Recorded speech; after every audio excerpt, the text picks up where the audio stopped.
you have been ready for 3 years. You have the idea, you have the skills. You have had enough conversations about what you are going to do that you could fill a book with them. And yet here you are, still preparing, still adjusting, still finding one more thing to fix before you actually begin. Here is the part nobody says out loud. You are not procrastinating because you are lazy. You are not stuck because you lack discipline. You are not waiting because the timing is wrong. You are doing this because you are terrified, not of failing, of something worse. You are terrified of what happens if you actually try and it works. Because if you try and fail, you have an excuse. You can say you ran out of time. You can say the conditions were bad. You can say you were not fully prepared. The failure stays outside you. It does not touch who you are. But if you try with everything you have and it works, now you have a different problem. Now the bar moves. Now people expect things from you. Now the version of yourself that has been hiding behind someday has to actually show up. And that version of you has never been tested. And you have absolutely no idea if it can survive out there. So your brain does what it was designed to do. It protects you. It slows you down. It finds reasons to delay. It manufactures urgency around everything except the thing that matters. And you sit there wondering why you keep sabotaging good things the moment they start to work. You are not broken. You are just running a protection program that was never supposed to run this long. Here is what is actually happening in your brain. Your amygdala, the part of your brain that evolved to keep you alive, cannot tell the difference between a lion and a deadline. It processes both as threats. When you move towards something that could change your life, your amygdala does not say, "This is growth." It says, "This is unknown." Unknown means danger. Stop. This is called an amygdala hijack. The moment real progress feels close, stress hormones flood your prefrontal cortex. The rational part of your brain and your logical thinking goes offline. Your brain shifts from planning mode into survival mode. And in survival mode, staying still always feels safer than moving forward. But here is the specific mechanism that makes fear of failure different from most fears. In 1988, psychologists Roy Baumeister and Stephen Scher documented a pattern they called self-handicapping. It describes the human tendency to deliberately create obstacles before a high-stakes attempt. Not accidentally, deliberately. Staying up too late the night before. Not preparing properly. Picking a fight with someone close to you right before a big moment. These are not coincidences. They are insurance policies. If you lose, you can point to the obstacle. I could have done better if I had really tried. Your ego stays intact. Your identity stays intact. Your image of yourself as someone with untapped potential stays intact. The only thing that gets lost is the actual result. And the deeper the fear, the more elaborate the self-handicapping gets. A 2024 study published in the European Journal of Psychology of Education confirmed that fear of failure is one of the strongest predictors of procrastination, and that it functions as a direct defense mechanism against the threat of being exposed as inadequate. Read that again.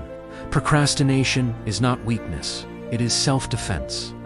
Your brain built an elaborate system to protect something that does not even need protecting. Brutal truth 1. You are not afraid of failure. You are afraid of what effort would reveal. Most people believe they fear the outcome of trying. They do not. They fear the information that trying would produce. When you do not try, you can keep a story alive. The story says you are smarter than your results suggest. The story says that if you had really gone for it, things would be different. The story says the potential is there, untapped and intact. The moment you try with full effort and something goes wrong, that story dies. Now you have real data about your actual capacity. And real data is terrifying. If your self-worth is built on potential rather than action, this is what psychologist Manfred Ketz-de described as the vulnerability of full effort. The real reason people hold back is not the fear of the result. It is the unbearable idea that they might try their hardest and still not be enough. Procrastination protects that story. Every delay is a preservation of the narrative. Brutal truth 2. Your brain is addicted to familiar discomfort. The comfort zone is not comfortable. Stop calling it that. It is painful in there. It is boring. It is slow. People in their comfort zone are often miserable, but it is familiar, and your brain will choose familiar misery over unfamiliar success every single time if you let it. Here is why. Your basal ganglia, the part of your brain responsible for habits and pattern recognition, runs on repetition. It does not evaluate whether a pattern is good for you. It evaluates whether the pattern is known. Known patterns require no energy. Unknown patterns require constant processing. Success is unknown, not just as an outcome, as an identity. Because when your life changes, who you are changes with it. And your brain reads identity change as threat.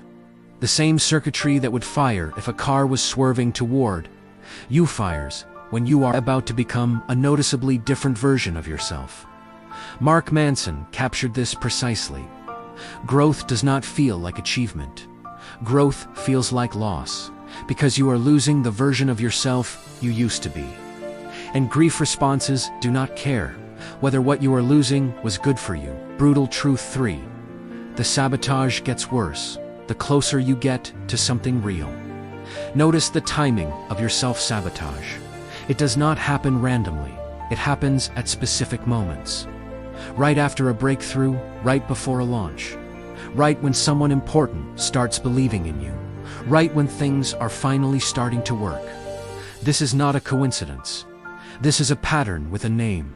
Andrew Huberman has described this in the context of the brain's threat circuitry. The closer you get to a goal, the more activation your threat system produces.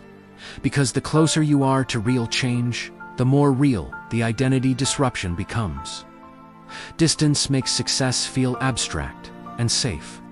Proximity makes it feel dangerous. So when things start going well, your brain fires an alarm. And you respond by doing something that disrupts the momentum. You pick a fight. You get distracted. You suddenly decide the project is not good enough and needs more work. You do something that puts distance between you and the thing that is actually working. This is why people who finally get the relationship destroy it. Why people who finally get the opportunity find a reason to walk away from it. Why people who are 3 months from finishing their project have been 3 months from finishing for 4 years. The brain is not punishing you. It is protecting you from an unfamiliar future. And it does not care how much the unfamiliar future would improve your life. Brutal truth 4. The version of you that is being protected does not exist. Here is the cruelest part of this whole system. Your brain is protecting your potential. It is preserving the idea that you could be extraordinary if only the circumstances were right. And it will protect that idea right up until you die if you let it. But potential without action is not a possession. It is a fantasy, and you cannot live inside a fantasy. The person your brain is protecting is a person who has never been tested. That person has no evidence of resilience, no record of following through, no track record of showing up when it mattered. That person is comfortable because they have never had to be anything else. You are not protecting something valuable. You are protecting a feeling. And that feeling is costing you the actual life you could be building. Step 1. Name the real fear, specifically. Not, I am afraid of failing. That is too abstract for your brain to process and too easy to dismiss. Get specific. Write down the actual sentence. I am afraid that if I launch this, and it works, people will expect me to maintain it, and I will not know how. That level of specificity gives your prefrontal cortex something concrete to work with. Naming a threat reduces amygdala activation. This is documented neuroscience, not motivation speaker advice. Step 2. Shrink the action until it cannot be refused. Your brain panics at large changes and treats them as identity threats. So stop asking your brain to accept a large change. Give it a small one. Not build the business, open the document, and write one sentence. Not get in shape, walk for 12 minutes. The goal is not the action itself. The goal is training your nervous system to associate forward movement with safety rather than threat. Exposure therapy is built on this principle. Repeat the small action until the amygdala stops treating it as danger. Step 3. Interrupt the self-handicapping in real time. You will recognize it now. The sudden urge to reorganize your desk when the work is in front of you. The impulse to pick a fight with someone the night before something important. The decision that the project needs one more revision. When you catch it, label it. This is self-handicapping. This is my brain creating an excuse in advance. Naming the behavior breaks the automatic loop. It does not stop the impulse, but it gives you a second of space between the impulse and the action. And 1 second is enough to make a different choice. Step 4. Reframe what success means to your brain. Success is not a final destination where everything is permanently more difficult. It is information. It tells you what works. It gives you data about your actual capacity. And your actual capacity, however imperfect, is more useful than a perfect potential that never gets tested. You have been told your whole life that the people who succeed are the ones who are not afraid. That is wrong. The people who succeed are the ones who are just as afraid as you are and who moved anyway. Not because they solved the fear. Not because they found a way to eliminate the discomfort. Because they eventually got more tired of being stuck than they were terrified of being different. The fear does not go away. Your brain does not one day announce that the coast is clear and that it is now safe to pursue what you actually want. That announcement never comes. The amygdala is not in the business of giving you the all clear. It is in the business of keeping you exactly where you are. Which means the question is never, will I stop being afraid? The question is, what will I do while I am afraid? And the answer to that question is the only difference between the life you have and the life you keep describing to people. When they ask what you really want to do, you already know what the thing is. You have known for a long time. You do not need more information about it. You do not need to study it more deeply, or prepare more thoroughly, or wait for better conditions. The preparation is the delay. The research is the procrastination. The planning is the protection. At some point, the only move that is left is the one that feels the most dangerous. Not dangerous because it will harm you. Dangerous because it might actually work. Because it might change who you are. Because it might prove something about your actual capacity that you will then have to live up to. And that, after all of this, is the thing your brain has been running from. Not the failure, the proof. The proof that you were capable the entire time, and that the years of staying safe were a choice, not a circumstance. Your brain is not your enemy. It is just badly calibrated for the world you are actually living in. It was built for a different set of threats. Your job is to teach it some new ones. Now drop one word in the comments. The one word for the thing you have been preparing to do. Not explaining it, not contextualizing it. Just the word. Because putting it in writing is the smallest possible version of step 1. And step 1 is the only step that actually matters right now.